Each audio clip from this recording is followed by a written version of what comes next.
Olá, boa noite. Estamos aqui nesse domingo para falar um pouquinho sobre qual é o papel do psicólogo na nossa saúde mental.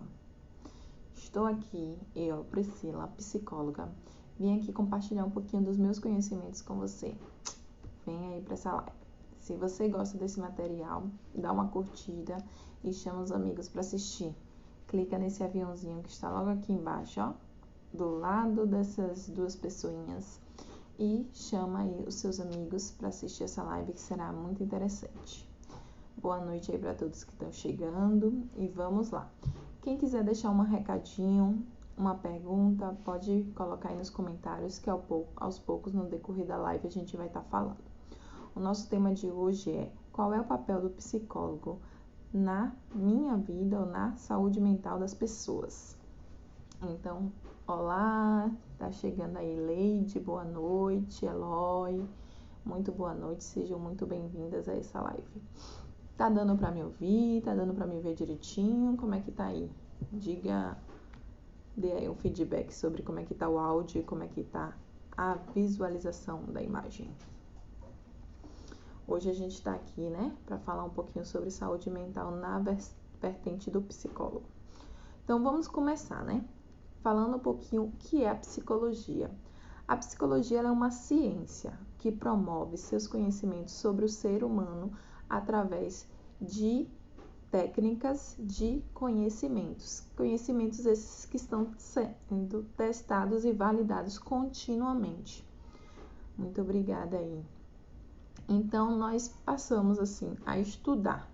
Nós fazemos uma graduação de nível superior e estudamos 5 anos sobre o ser humano, desde o seu desenvolvimento, nascimento, geração, até mesmo a sua vida adulta ou velhice, porque a velhice também faz parte da psicologia. Então, estudamos somente a mente, estudamos todo o processo corpóreo também, como a reflexão da nossa mente, dos nossos sentimentos, dos nossos comportamentos refletem na nossa vida. E é por isso que é tão importante a psicologia no papel da saúde. Hoje a gente sabe que na nossa sociedade existe uma promoção muito grande em buscar o médico quando a gente sente uma dor, quando a gente sente aí um sofrimento no corpo. Mas muitas pessoas não sabem que a psicologia é uma forma de você ir também procurar um médico na hora que você sente uma dor no coração, vamos dizer assim, nos sentimentos, na nossa mente, quando a gente está meio perdido, né? Quando temos doenças como ansiedade, depressão, humor alterado. Boa noite, Eduardo, Mônica, sejam muito bem-vindos aí à nossa live. Então, o psicólogo ele vai tratar isso. Ele vai ajudar as pessoas a melhorar a sua qualidade de vida. E são diversos momentos que a gente tem problemas com as questões emocionais. Por exemplo, na infância, né? Muitas pessoas relatam dificuldade na infância a lidar com a raiva, com os momentos ansiogênicos, com bullying na escola. Então, são fatores que a gente pode estar desenvolvendo. Como, Priscila? Buscando desenvolver estratégias para esse indivíduo vivenciar essas situações e processar elas de forma mais satisfatória para o desenvolvimento e o crescimento dele. Priscila, você vai bloquear todos os eventos traumáticos na vida da pessoa? Não. Nós vamos ressignificar isso. O que significa ressignificar? Dar outro sentido. Por exemplo, para uma criança que está sofrendo bullying na escola, o que é o sofrer bullying? Né? É ser ameaçada, é ser ridicularizada, é sofrer porque as pessoas não gostam dela. Mas, na verdade, a gente pode remodelar isso e fazer com que essa criança, por exemplo, saiba enfrentar essa situação. Por exemplo, brincar de forma lúdica com a criança e promover com que ela consiga fazer sua autodefesa. É uma forma. Ah, Priscila, você vai gerar violência? Não, não existe somente a violência como uma forma de defesa. Existe também as condutas assertivas, por exemplo, o diálogo, conversar com a pessoa, dizer que você não gostou daquela situação, pedir ajuda aos adultos, falar com os pais. Existem várias estratégias que você pode estar ajudando a criança com isso. Outra forma também é você buscar com que a criança perceba outros ambientes onde ela se encontra mais fortalecida, pessoas que gostam dela, na própria escola, por exemplo, outros colegas, perceber que nem todo mundo vai gostar dela, mas que algumas pessoas vão ter mais afinidade com ela e outros nem tanto. Então, como é que viver isso, né? Vivenciar isso, a questão também da rejeição, né? Então, tudo isso são aspectos que a gente vai trabalhar em consultório. Trabalhar a questão do amor próprio, de como lidar com as frustrações e etc. Ah, Priscila, tudo bem. Na infância nós temos esses fatores que são bem importantes. E na vida adolescência? Na adolescência existem outros fatores, né?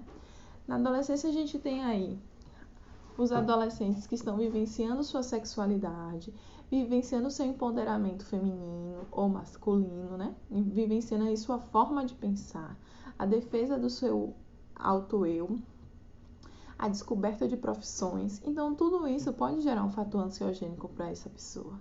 E a depender de como foi essa infância, pode ser também um fator muito traumatizante. Então, no processo de saúde mental, o que a gente vai tentar? Vai tentar identificar, né, o quanto que isso impacta na vida desse sujeito. Na vida adulta, diversos também fatores. Questões do trabalho, questão da saúde emocional, relação familiar, relação amorosa. Existem diversas nuances.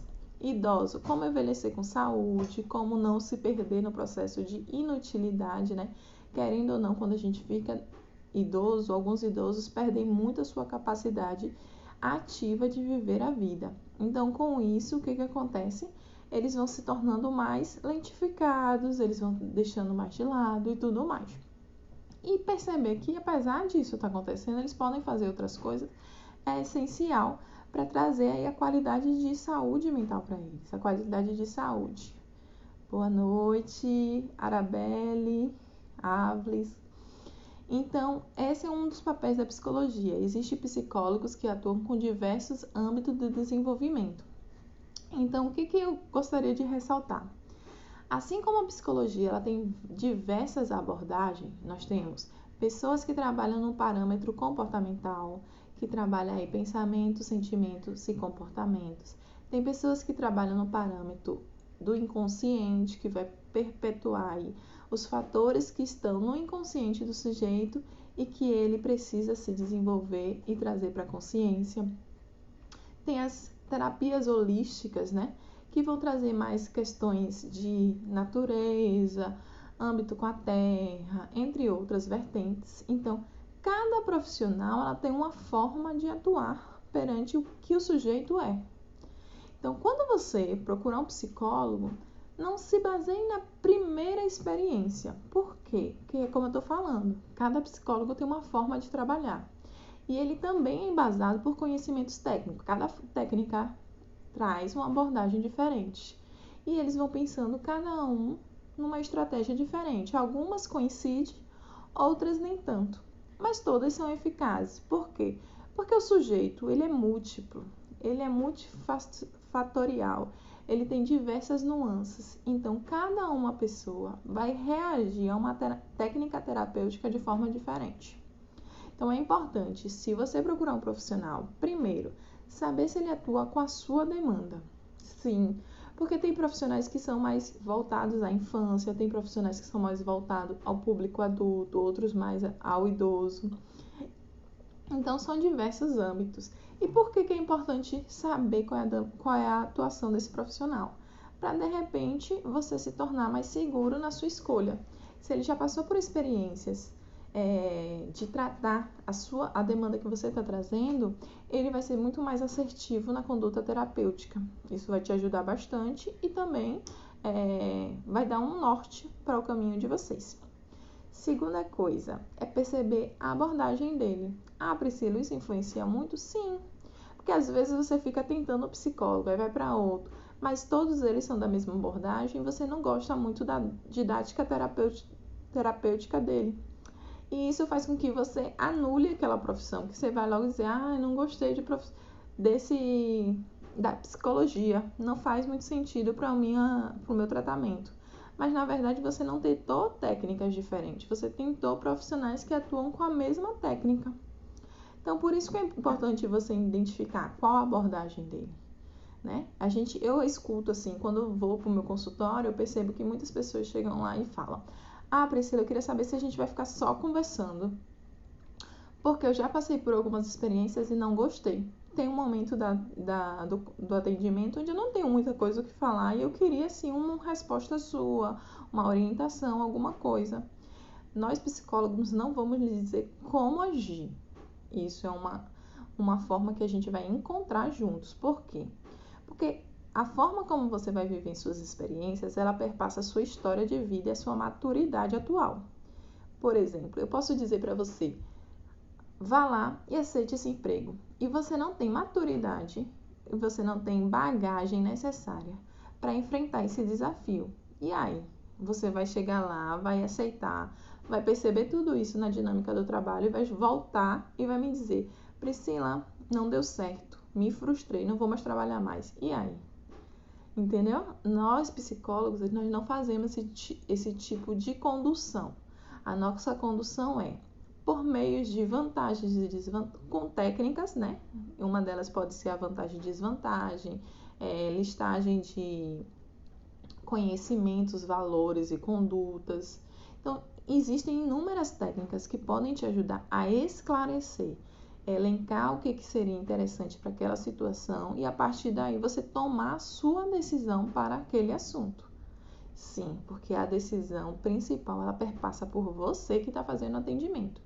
Nós somos 50%, você é os outros 50%. Então é sempre muito importante que a gente, estejamos juntos para casarmos os conhecimentos, a experiência e encontrarmos a melhor situação para aquele contexto, ok? Outra coisa que eu queria dizer é que a psicologia não é só uma conversa como você faz com o seu amigo. Muitas pessoas falam isso e pensam isso. Ah, não, eu não vou no psicólogo porque eu vou bater um papo ali com meus amigos, no vizinho, vou ficar ali na frente de casa conversando com as comadres, né? Não é bem assim. Nós, como eu estava falando, perpassamos por conhecimento técnico. Sim, a gente estuda vários assuntos, inclusive o inconsciente, o consciente, memória, autossabotagem, conceitos do eu, conceitos do desejo do eu, por exemplo. Ah, eu, Priscila, por exemplo, sou psicóloga, mas eu desejo ser, por exemplo, uma artista. Então, como é isso, né? O que isso está me fazendo refletir? Eu estou no meu caminho certo? Eu estou buscando o meu desejo? Não. Eu estou vivendo a minha atualidade? Não. Ah, eu gostaria de ser a Priscila, adolescente, que viveu no Ceará ou em Belém. Então, assim, o que eu estou vivendo? Quem sou eu? Qual está o meu desejo atual? E como está a minha perspectiva de futuro? Então, tudo isso perpassa. Além de diversas nuances.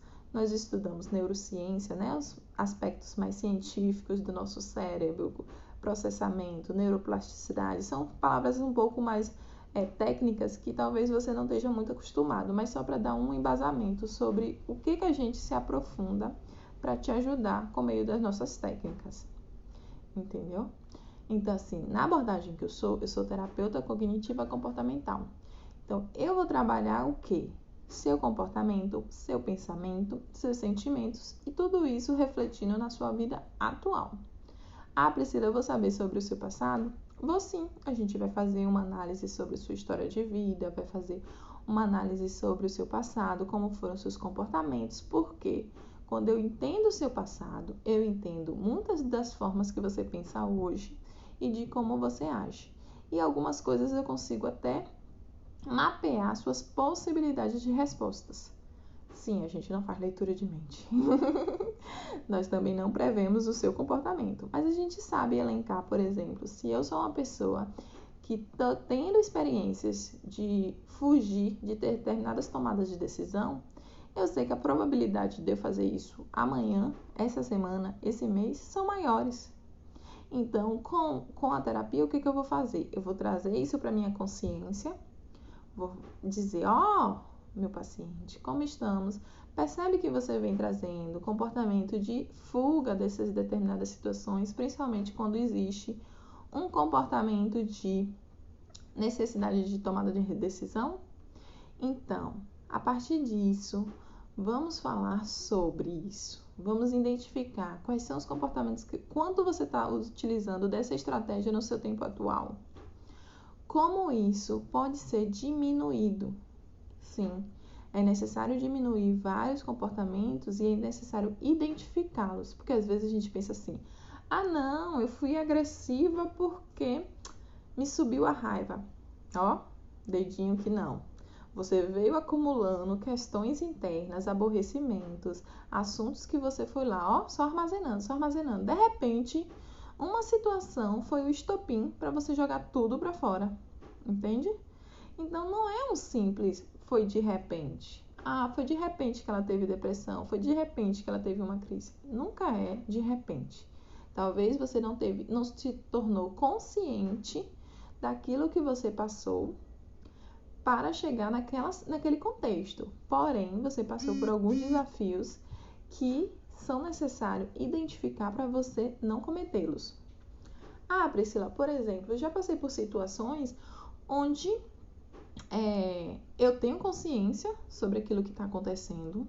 Eu já sei, por exemplo, que eu tenho dificuldade em lidar com frustração. Pois é. Ah, eu tenho consciência disso, mas eu não consigo mudar a minha conduta quando passo por uma situação dessa. Então, a partir daí a gente vai estudar formas e estratégias que você vai lidar melhor com essa situação. Então, a gente vai elencar algumas possibilidades e vamos testar. É importante que nesse momento você faça a sua parte, que é de agir para aquilo que foi proposto, para a gente ver o que é importante na sua vida e o que funciona. Ah, Priscila, mas eu vou testar uma técnica que você está ensinando? Sim, como eu te disse lá no início, o ser humano ele é multifatorial, ele tem múltiplos significados sobre o mesmo assunto. Então, a psicologia, ela já validou a técnica. Como ela fez isso? Ela fez estudos, colocou algumas pessoas em testagens. Como é testagem? Só para você ter noção. Seleciona um grupo, por exemplo, de 100 pessoas, deixa 50 fazendo com a técnica. Deixa outros 50 sem a técnica e vê quais são as reações dele daqui, por exemplo, a 6 meses. E aí ela vai mensurando quem teve melhora, quem não teve melhora. E aí ela vai identificando, aquela técnica funcionou com isso, funcionou com aquilo, o grupo de amostragem, que é o que a gente chama, né, da população que está sendo testada. A amostragem era com essas e aquelas características. Então, a gente tem uma validação da técnica. A gente só precisa saber se você vai colocar ela em prática da forma necessária que precisa ser colocado. E segundo, que se você se compromete com a procura do resultado. Assim como nós nos comprometemos em estudar tudo isso para te dar essas possibilidades. Então, assim, o processo terapêutico, ele é uma mão dupla, entendeu? Eu e você, o profissional e o cliente. Então, a gente sempre perpassa por tudo isso. Priscila, eu passo por uma profissional X e eu gosto bastante dela, mas eu percebo que algumas coisas dela estão um pouco, assim, diferentes de outros profissionais. Existem profissionais que, como eu te falei, dependendo da abordagem, utilizam uma linha de atuação. E também existem profissionais que necessitam de atualizações. Por quê? Porque o conhecimento, ele é sempre, atualizado. Toda vez a gente tem que estar estudando, revisando os nossos materiais, revisando os artigos novos, livros novos, para verificar se aquele conhecimento que a gente tem, ele é fidedigno com as práticas atuais. Porque a ciência, ela não é uma matemática exata. Ela é uma ciência que está sempre em renovação. Então, é importante que a gente busque também saber se esse profissional está sendo qualificado, se ele está tendo as suas reciclagens.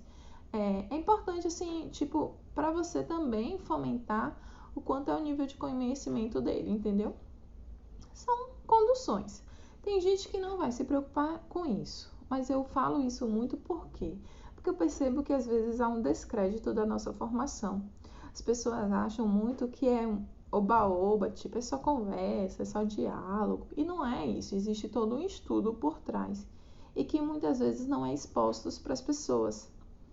Então, se você pensar, nós estudamos desde o cérebro, as células, as redes neuronais, são algumas palavras difíceis, as sinapses, os hormônios, depois vai para os organismos, vai para a história de vida, vai para diversos âmbitos para a gente poder formular uma proposta terapêutica. Então, não é do nada. A gente, além de estudar muitas questões de diagnóstico, né? Perpassa questões médicas, perpassa questões de neurocientistas, de próprios psicólogos e tudo mais, farmacêuticos e tudo mais, porque a gente tem que saber. De repente, você está tomando medicação e isso está refletindo no seu comportamento. Temos que entender um pouco de tudo isso. Outra coisa importante, psicólogo passa medicamento? Ó, dedinho que não. Não passa não, tá? A gente trabalha com propostas terapêuticas geradas sobre o ser humano. Então, são estratégias de comportamento, de enfrentamento de situações, de controle das emoções, controle de situações, contextos, inteligência emocional, entre outras. Nós não passamos medicamentos, não passamos florais, não passamos chazinhos, não passamos nada disso. Isso daí não faz parte do conteúdo terapêutico do psicólogo. Isso faz parte do conteúdo terapêutico de outras áreas. Então, é importante você saber sobre isso. Porque se algum psicólogo te passar alguma coisinha, tente verificar com ele o porquê essa prescrição, visto que não é uma condução do profissional, tá? Você pode também estar ouvindo mais sobre isso no nosso Conselho de Ética, que fala sobre prescrições médicas para profissionais psicólogos. A gente é proibido.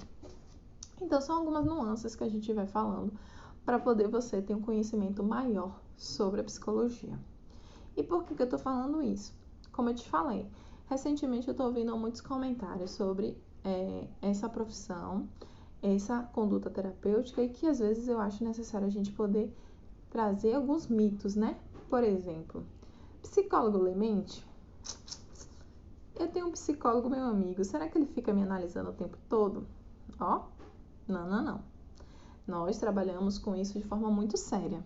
E até mesmo isso demanda um tempo e um aprofundamento no sujeito que nem sempre a gente tem numa conversa, por exemplo, de restaurante, de botequinho, de conversa de amigos. Tem coisas que também a gente é melhor não saber, por exemplo, né? Enquanto psicólogos, a gente também tem aquela análise mais profunda em algumas situações. Mas só em você falar, às vezes, você tem que ter uma conduta para falar isso para alguém. E é importante você não ser invasivo, né? Nem sempre o outro quer saber a sua análise sobre os fatores dele. Então, é importante com que a gente perceba o nosso limite. Eu, enquanto profissional, sei o meu limite entre ser amiga e ser profissional. Se a minha colega, por exemplo, me diz: Priscila, eu queria sua avaliação profissional sobre esse assunto. Aí eu dou um comentário, a gente aprofunda mais a informação. Mas se ela não me pedir, eu não vou chegar de sopetão, invadindo o conteúdo dela, que ela falou para mim como uma forma de somente compartilhamento, e vou lá e dar toda a minha análise psicológica, vamos dizer assim, né? Não vou fazer isso, porque é invasivo, nem sempre a pessoa está madura o bastante para receber aquela informação e nem sempre ela quer. Quantas vezes você não teve uma amiga ou um amigo que sabia o que estava passando, que sabia que aquela situação ia gerar mais problema e mesmo assim ela fez? E ela continuou fazendo, mesmo tendo passando por isso por vários e vários momentos. Isso já me demonstra que ela não está tendo conhecimento necessário para ultrapassar aquela dificuldade. Então, não sou eu que vou imputar nela isso. Se ela me pedir ajuda, é claro que eu vou ajudá-la e aí a gente vai fazer uma análise mais forte. Mas se ela não pedir, a gente tem que respeitar o limite do outro. Não podemos ser tão invasivos. Nós não somos salvadores. Uma coisa que eu aprendi na faculdade, que é muito importante. Nós não salvamos o mundo. A gente salva as pessoas. Salva não. A gente ajuda as pessoas que querem ser ajudadas. Não temos condições de carregar as pessoas no colo e dizer: olha, fulano, você tem que fazer aquilo, você tem que fazer isso. Porque a pessoa às vezes não tem maturidade para entender aquilo da forma que a gente está explicando. Eu passei por uma história de vida, você passou por outra. As experiências que eu tive podem me dizer que, por exemplo, namorar de forma abrupta, né? Ter um namorado hoje, casar daqui a um mês e viver feliz para sempre, para mim pode dizer que isso é inviável. Já para você pode dizer que é super normal, super possível de acontecer e super assertivo. Então eu não posso ficar trazendo a minha história com os meus conceitos para você. Eu posso trazer o que é ciência. O que a ciência me diz é que, por exemplo, para a ansiedade, tem fatores na ansiedade que perpassa a história de vida, os fatores genéticos, análise de comportamento, por exemplo, voltada à perspectiva do futuro, a medos, a inseguranças, às vezes paralisia de comportamentos que elas desejavam que hoje não conseguem mais ter. Então, isso eu posso estar falando, olha, perpassa sobre um conhecimento técnico, mas sobre a minha forma de pensar, Outra coisa importante, religiosidade. Nós trabalhamos com todas as religiões, porque religião não faz parte do nosso repertório de tratamento. A gente não entra nessa seara. A gente não entra no assunto se você é ateu, se você é católico, se você é adventista, se você é candomblé. A gente não entra nisso, porque isso não vai trazer embasamento técnico da nossa situação, nem da sua doença. Isso pode te ajudar, sim. Sempre uma espiritualidade, que a gente vai falar em psicologia, né? Os conceitos voltados às forças que a gente acredita que são superiores ao ser humano. E aí vem a nossa espiritualidade, não do espiritismo, mas espiritualidade de acreditar em coisas superiores, e superiores é o que a gente chama, né, de carne. Então, todos os tipos de religiões estão envolvidos nisso. Então, a espiritualidade do sujeito é importante. Por quê? Porque a fé, ela ajuda você a ter motivação, ela ajuda você a compartilhar coisas, informações, ela ajuda você a ter rede de apoio, ela ajuda você a acreditar, se encorajar. Então, ela tem um papel dela no desenvolvimento da saúde mental. Então, por isso que é importante a gente não nega nenhuma situação dessa. A gente simplesmente coloca cada um no seu patamar. Se o seu pastor falou uma coisa e nós estamos falando de outra forma, você avalia dentro da sua estratégia de enfrentamento da vida aquilo que é mais coerente e o que vai tentar ser mais assertivo para você. Ah, Priscila, experimentei isso, não deu certo. Experimentei aquilo, não deu certo. Continue experimentando. Existem algumas técnicas e algumas áreas que são necessárias você perpassar. Eu posso te dar 5 técnicas. De repente você me diz assim, Priscila, só funcionou comigo 2. Por quê? Porque existem várias variáveis que a gente tem que avaliar na hora que está colocando isso. Então, assim, eu tô trazendo essa live para trazer esse esclarecimento. A psicologia, ela perpassa por técnica, por ciência. Não envolve achismo, não envolve fatores espirituais, não envolve imaginação, palpite, julgamento, não envolve nada disso. Ela perpassa pela ciência, que tem um conhecimento validado por meio de testagem e experimentação de processos e abordagens e técnicas. Então, isso é o nosso processo de trabalho. Priscila, como é que eu sei que essa técnica que a minha profissional me passou, ela está sendo efetiva? Leia, peça artigos que falam sobre aquele assunto, tenta entender um pouquinho mais o fator da ciência, ler aquele assunto. São fatores que podem te ajudar. Priscila, se ela não quiser me dar, procura no Google, no Cielo, no Google Acadêmico.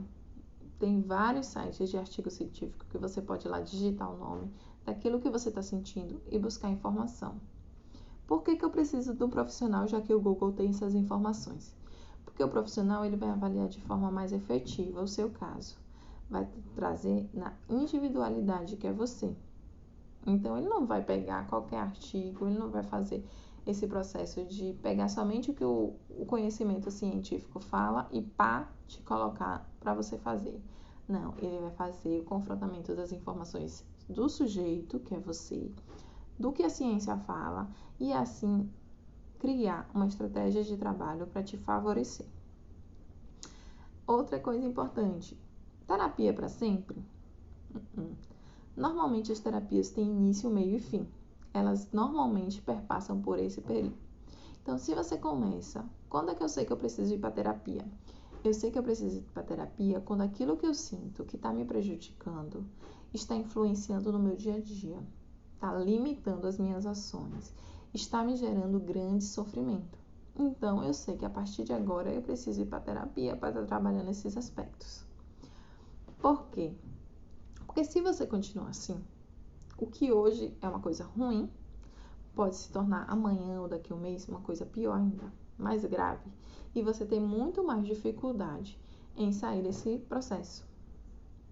Então, vale a pena você observar com cautela esses sintomas, esses sinais. Porque a gente tem o costume de ficar postergando, né? Ah, deixa para amanhã, deixa para depois de amanhã. Então, aí fica mais difícil. Fica mais difícil porque o sintoma piora, pode se tornar algo mais grave. Por exemplo, você poderia estar com estresse e agora, por ter postergado tanto esse tratamento, você está com uma ansiedade. Você poderia estar com uma ansiedade leve e por ter postergado tanto, se tornou uma ansiedade grave. Você poderia estar com alguns sintomas de depressão e porque você demorou tanto para procurar o tratamento, você está com uma depressão muito mais grave. Então, não vacile com a sua saúde. Não vacile. Busque um profissional para te ajudar a sair o quanto antes dessa situação. Sim, é importante, porque quanto mais você deixa para depois, mais a situação se agrava, tá bom? Então, é isso que a gente estava falando um pouquinho, sobre o papel do psicólogo na nossa saúde mental. Então, só para resumir, psicólogo não é achismo, é ciência. Então, se perpassa por embasamento científico, teórico e validado. Não é algo estático, então sempre é necessário atualização. Psicólogo tem diversas formas de trabalhar com o sujeito ser humano, sua proposta terapêutica.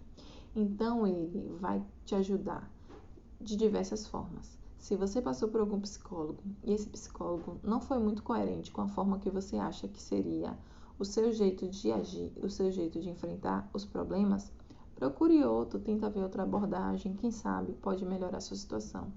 Às vezes a mesma abordagem, mas de diferente contexto. Quem sabe, né? Experiência, tudo isso são fatores que consideramos para que você consiga entender um pouco mais esse contexto.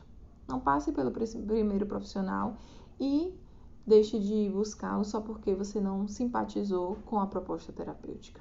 É importante você sempre testar com outros profissionais, porque o sujeito, ele é multifatorial, tem diversas formas de agir, sentir e reagir às situações. Então, cada profissional vai ter uma forma de trabalho, perpassando sim a ciência, mas que a proposta terapêutica às vezes modifica muito de um profissional para outro. Existe também a relação terapêutica, né?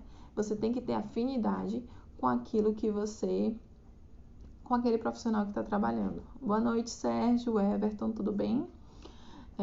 Então, assim, é importante você gostar de ir, gostar de conversar, simpatizar com aquele profissional, para que assim você tenha uma abertura melhor para estar falando sobre os seus fatores mais internos, que querendo ou não, num set terapêutico, né, na sessão, você vai se expor de forma muito mais interna, muito mais subjetiva e trazendo aí conteúdos muito mais significativos para você. Então, é importante você ter essa relação de proximidade muito alta. Terceiro, né, a gente estava falando, é importante você ser verdadeiro. Frequentar para que a proposta terapêutica seja efetiva. Se eu vou na sessão uma vez, passo 2 meses sem ir, vou de novo, isso não tem muito efeito. Por isso que a sessão ela é feita de forma semanal, para que você tenha uma continuidade no tratamento de forma mais assertiva e que ele traga mais efeito de forma mais rápida. Se você fizer 2 vezes na semana, vai ser uma forma de reagir. Se fizer uma vez por semana, outra forma. Se fizer em mês, provavelmente muito difícil você ter de forma rápida uma resposta a esse processo terapêutico, a esse tratamento. Quarta coisa, cuidado com as objeções que você tem, os medos, os anseios, a postergação desse tratamento. Por quê? Quanto mais você deixa para depois, quanto mais você vai trazendo fatores como dificuldades para realizar isso, mais o seu problema pode se agravar e você, de repente, chegar num ápice de uma crise, de algo mais grave. Então, é melhor você começar do início, né, dos sintomas leves, para que você consiga fazer de forma pontual o tratamento e sair dele de forma rápida. Quinta coisa, tratamento tem início, meio e fim. Sim, você não vai fazer terapia para sempre. Verifique com o seu profissional que você está realizando quais são as etapas que você está, qual é o momento da sua jornada terapêutica e veja aquilo que está coerente ou não com o que você acredita. Discuta com ele, né? Converse com ele sobre esses fatores, para que você tenha mais domínio sobre aquilo que está acontecendo, assim como ele. Porque a terapia é feita, dos dois. 50% do terapeuta, 50% do paciente, do cliente. Então, é isso. Obrigada aí. Outra coisa, se você quer saber mais sobre atendimento clínico, proposta terapêutica, um pouquinho mais sobre psicologia, se inscreva no meu Instagram, Priscila Bolt. Sou psicóloga, estou dando dicas sempre para estar ajudando vocês com a forma melhor de ter uma vida com qualidade, reduzir sintomas de ansiedade e depressão. Se você gostou dessa live ou dos outros conteúdos que tem no meu Instagram, comente, salve, compartilhe. Valeu? Obrigada. Qualquer coisa que você quiser perguntar, deixar uma dica, um comentário sobre assuntos que você deseja saber aqui no nosso Instagram, deixe no direct, coloque nos comentários que a gente vai sempre estar respondendo com muito carinho. Uma boa noite, uma boa semana para vocês.